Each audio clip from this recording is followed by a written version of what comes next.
Kasi direct lang natin sa battery mga boss, yung battery nito. Kasi hindi na siya mag-charge. Direct lang natin. Ang gamitin natin itong charger, cable charger ito. Ito siya. Kasi apat ang wire nito mga boss. So, ang paghanap ng positive at negative mga boss, ipakita ko sa inyo paano maghanap. Saksak lang natin charger. Tapos plug natin ito. Plug natin. Tapos hanapin natin yung positive at negative dito. Gamit ang tester mga boss. Yan, tester. Ito ang dulo niya mga boss. Nakasit na siya sa 10 volts. Dapat ang makita natin dito kasi 5 volts ito. Dito siya sa gitna ng 10 dito siya sa gitna. Ang 5 volts mga boss. Yan. Hanapin natin dito kasi apat ito. Hanapin natin dito sa apat. Kasi ito positive na ito mga boss, yung pula.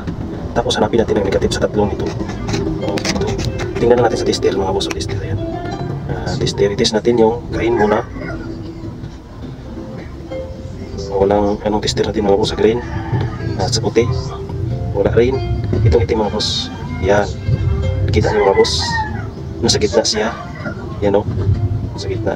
Ibig sabihin mga boss, ito ang negative yung itim. Ito ang i-direct natin sa battery ng Bluetooth speaker.